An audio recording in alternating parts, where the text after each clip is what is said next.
Good morning. We're out with Mandie today. Would you like to give your intro?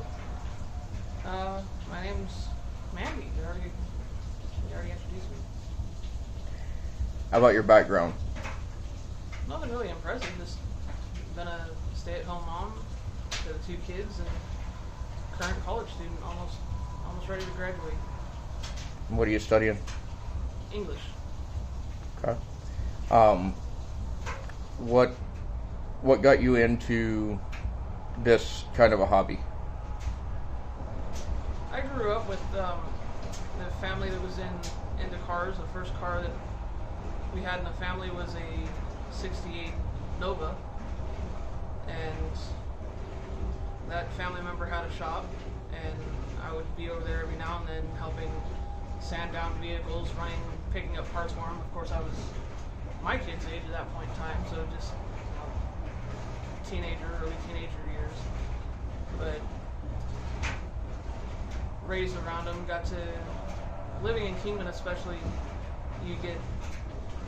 It's hard not to be in the car scene. I think when you have that kind of a family background. And you are a member of the Pharoahs, right? Yeah, just a normal member. Normal member, all right. Do you have any kind of plans with your current project you've got going? Tell us a little bit about it.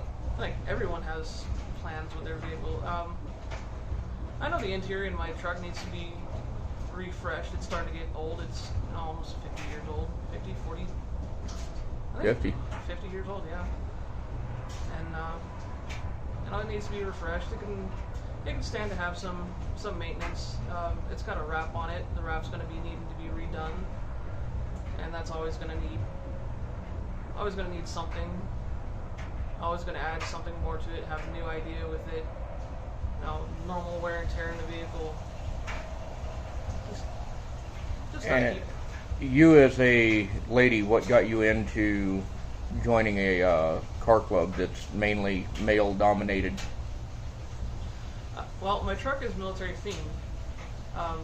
My dad was in the Army, and it was something that mattered to him, so this is kind of my way to honor him and other family members that have been in the military.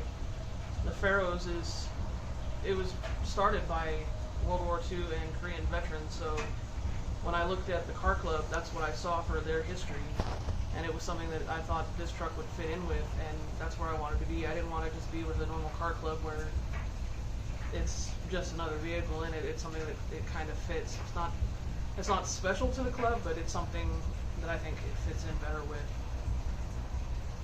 What would you say to somebody thinking about getting into this type of I guess we'll call it a hobby? If you're interested in it, go for it. There's going to be some people that are going to be crabby. They don't want to let you in. Don't let them discourage you. No one's going to step aside and make room for you. Make your own room. I think it's when you get into it, there's great people with it. There's a lot of people that we've met that they're like family. Sometimes better than actual family.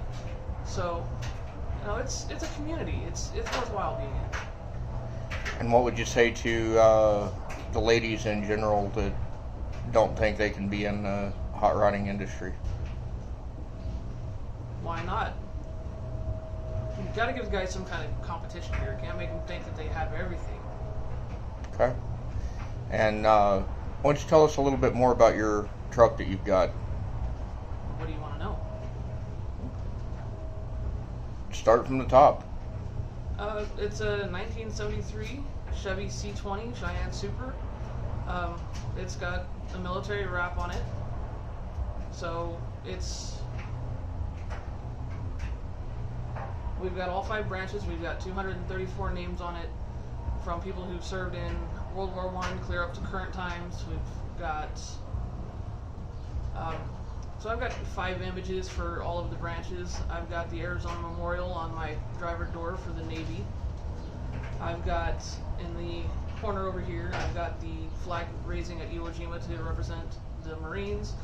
I've got at the beginning of the bed, there's the rescue swimmers from the Coast Guard because of the entire 7 Coast Guard names that I've got, 5 of them were rescue swimmers.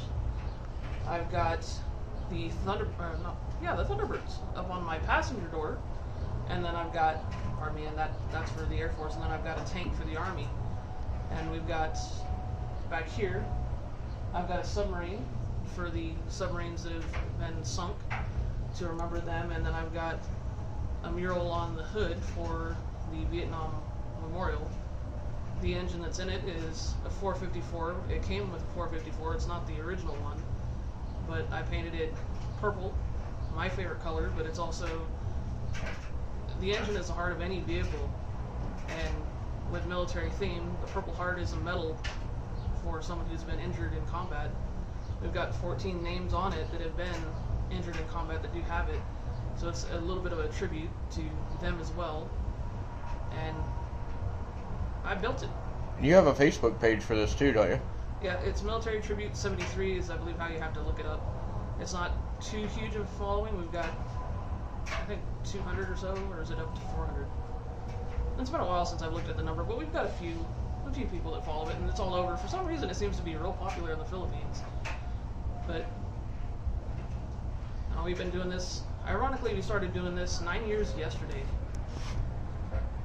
Very good. Do you have anything else that you'd like to say in general? Not that I can think of at the moment. Costs a lot of money to do this kind of thing? I think it all depends on how far you want to go into it. It can cost a lot. I think this typically is what they call a garage build. Budget build? Budget build, yep. Some people have the money to go out and spend big bucks on paint and the drivetrain and everything in it. You know, we're a growing family, sort of. We have 2 kids that we're raising, so money isn't, it's not growing on trees. It's kind of tight, so you do what you can as you can, and it takes time. And you've turned wrenches on this too, haven't you? Yeah.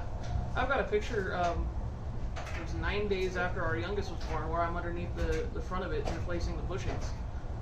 So I've done that. It's been my daily driver. I've had this thing for 17 years. It was my first vehicle. And I've done a lot of, when I first bought it, I washed it every week.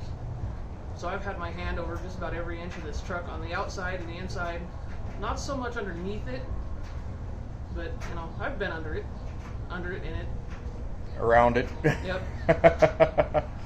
All right. Well, thank you for the interview, and let's get some pictures of it, and I'll do a little bit of a video once you get it started up with it running.